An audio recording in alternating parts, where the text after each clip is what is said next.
I'm supposed to speak to facts, and that's what I'm going to do.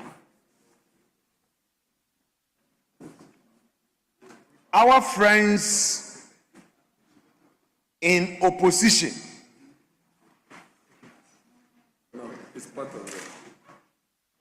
passed a bill, and in that bill, in the 8th Parliament, where I was majority leader, there were several discussions on certain amendments, and they insisted, Mr. Speaker, what they are doing now with this committee amendment is to dilute, Mr. Speaker. If I look at all the proposed clauses, Mr. Speaker, I must finish. This practice where the majority leader gets his say, and if it's a 10 or somebody, he will find a way of stopping. Please listen to me. The position that you are stating has been canvassed in this Mr. House. Speaker, I'm making my point. It has been canvassed by Mr. Speaker, House. I will go by the rules. Mr. Speaker, I'm going by the rules. Please, kindly resume your seat. Kindly. I'm using the word kindly. Mr. Speaker. Kindly resume your seat. Mr. Speaker. Kindly, with all due respect, everything be kindly mutual. resume your seat.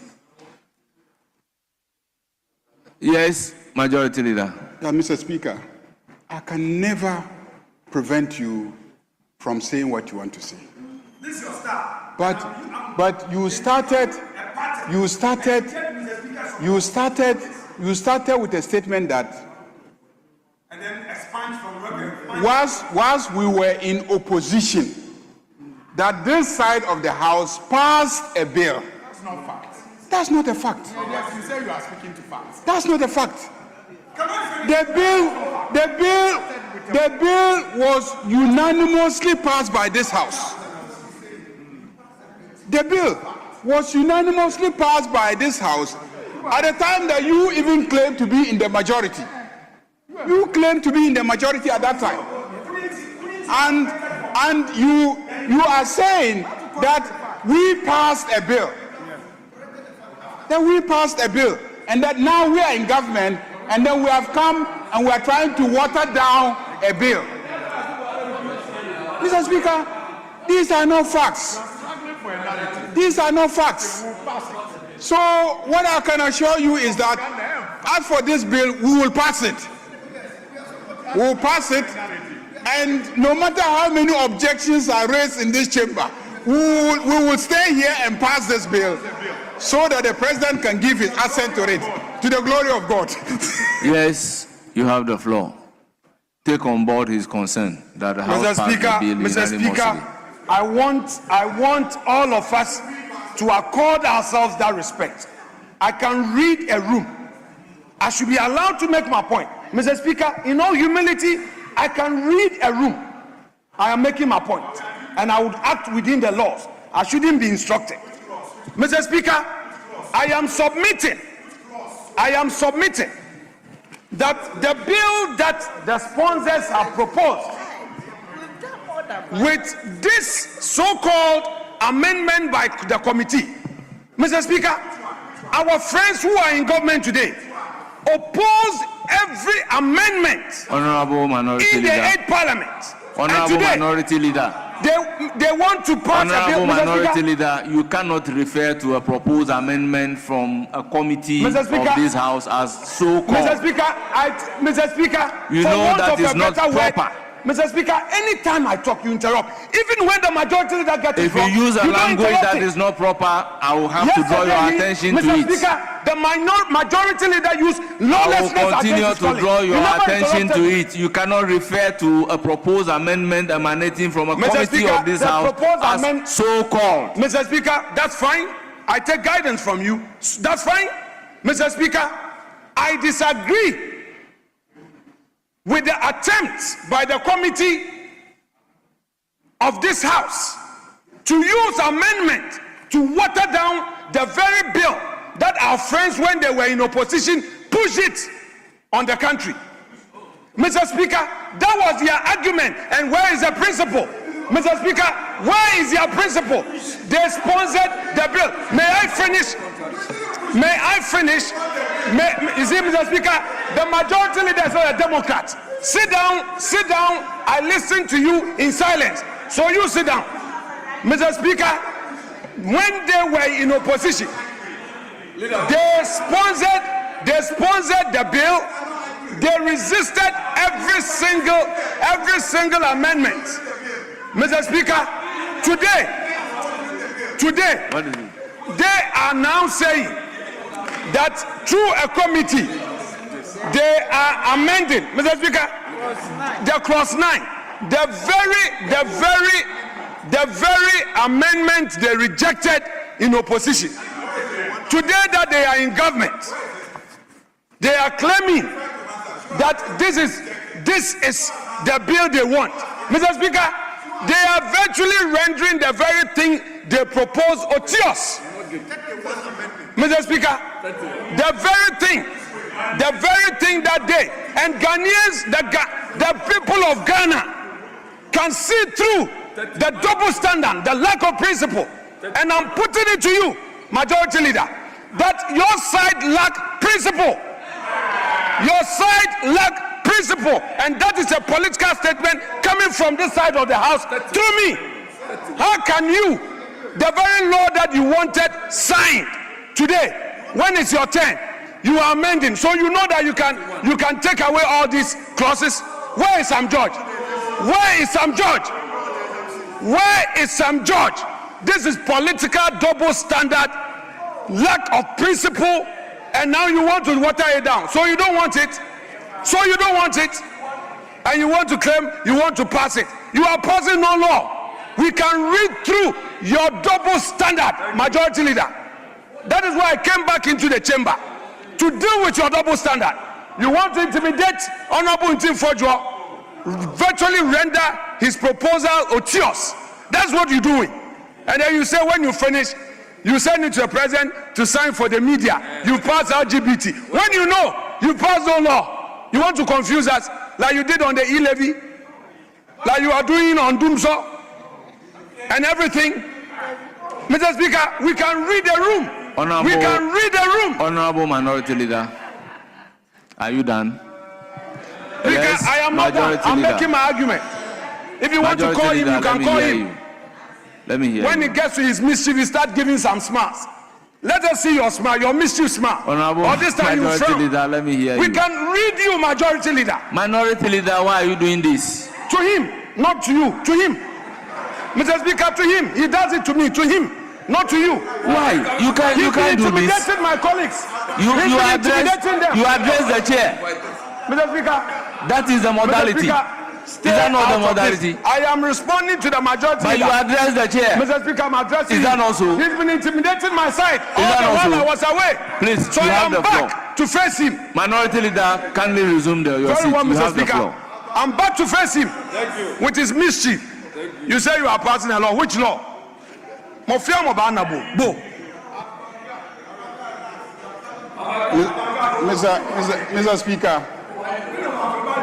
Speaker, the minority leader will always look for an opportunity to make the headline news On a Friday. I mean, he wants City FM to play this voice this evening to create the impression that something has happened, something untoward has happened. Mr. Speaker, I am surprised that the members on the NPP side Who are calling for immediate who were pushing that this bill must be passed today are doing everything possible to frustrate the passing of this bill. Mr. Speaker, the committee is a committee of this House. The committee is a committee of this House. In fact, in your absence, a member of the committee who belongs to your side got up and supported the proposals. He He had just a few exceptions. He got up here and then supported the amendments. He said the amendments make sense. He supports it because the amendment is seeking to protect the freedom of lawyers to provide legal representation and the right of accused persons, to get legal representation. The freedom of media houses to practice and report. The freedom of doctors to provide medical services irrespective of the circumstances under which you needed the medical services. Those are the clauses that we are discussing. So when you run into the chamber, you can argue, you can look at the clauses. If you have opposition, some of us have had opposition to some of the clauses. We've moved for deletion and it's been deleted. But this your attitude of coming in and shouting left and right as if we're engaged in a shouting match doesn't help. Doesn't help. Nobody in this country will be deceived. As for the last election, you lost it. You cannot cure your loss of the last election by any kind of gimmicks in this chamber. It will not help. You had an excellent opportunity. We proposed the bill. Reverend Ntim Forger and co, your members, joined and sponsored the bill. And when we debated the bill, nobody in this house, was the leader of the house. Nobody in this house under your leadership opposed it. The day we were voting on it, we voted on it unanimously. Mr. Speaker, you were not opposing anything. You went and brought the same bill back. You changed the clauses. You appended your signature as a sponsor to the bill. It was referred to the committee. As for watering it down, this is a proposal coming from the committee. You are free to argue for or against it. If you are against it, we'll put it to a vote. If you are for it, we'll put it to a vote. At the end of the day, the basic question is, if a person accused of LGBTQ is put before the courts, should that person have a right to a lawyer? That's the basic question. The basic question is, if a person accused of LGBTQ goes to the courts, goes to a hospital, should the person be denied medical services? The issue is, a journalist, can he report a matter relating to LGBTQ in the media? If a journalist or a media house, let's say City FM, Joy FM, reports matters relating to LGBTQ, should we accuse them of supporting or promoting or whatever? If an academic does a research on LGBTQ, can he publish the research findings? These are the questions that have been raised, which the committee that we referred the matter to have considered and brought us specific proposals for us to consider. How does that amount to the NDC government or NDC members of parliament watering down the provisions of the bill?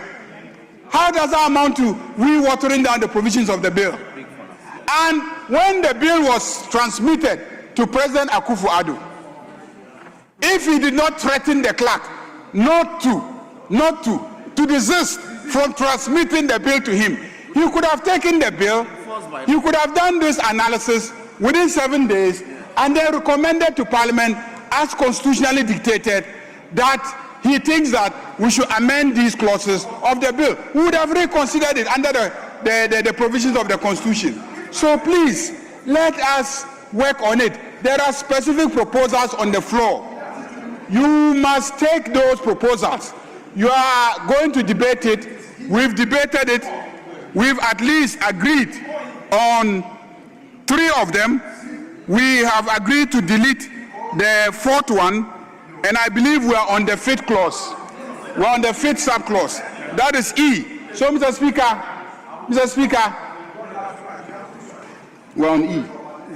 Mr. Speaker, I urge you to let us proceed on E and take a decision on E. Let me hear him finally, and then we can take decision on E. Mr. Speaker, with respect, the majority leader in all his submissions made misleading representation. Mr. Speaker, he's making reference to the 8th Parliament and that bill, which was sponsored by his side. Mr. Speaker, these issues about the media, look me in the eye, majority leader. I was in that seat. I proposed those amendments. Your side rejected it. Right here, when the question was put by Speaker Bagbin, you were part, you were in the middle bench, you rejected. Why are you bringing these proposals? Mr. Speaker, the NDC must tell the people of Ghana the truth. Tell the people of Ghana the truth, that you don't have the courage to pass the very bill you pass in opposition. The very bill you propose in opposition, you don't have the courage. And I dare you to ever present that same bill. You can't. You see your double standard? You see your unprincipled political position? Today, you think you can use your numbers, hide under a committee's report to water down and change the very thing that you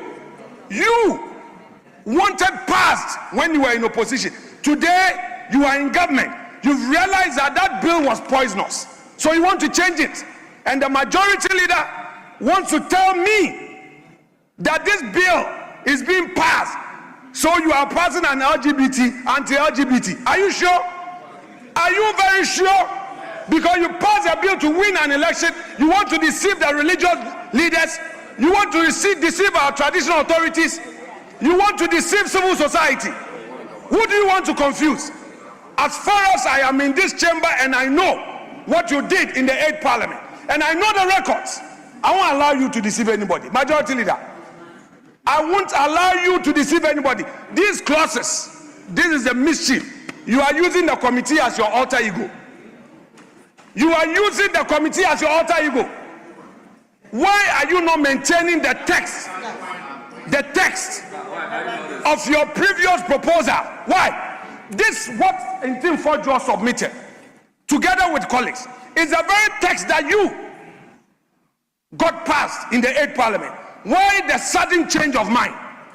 NDC. Why the sudden change of mind? May you be seated. I allowed you to make your submission. Don't worry. You sit down. I won't take you sit down. Mr. Speaker, may you encourage the majority leader to sit down.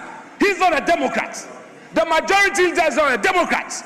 He does not tolerate divergent views. He should sit down and listen, just as I listen to him. Mr. Speaker, I submit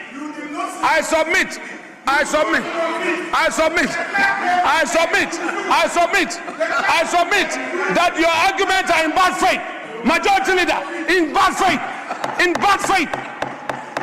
You are doing the mystery politics. You want to deceive the people of Ghana. Who told you, majority leader? Both majority and minority leader, can they resume your seats? You don't want to. Both minority and majority leader, can they resume your seats? We would face you on every part. Can they resume your seats? We will not allow you to deceive the people of Ghana. Minority leader, resume your seats.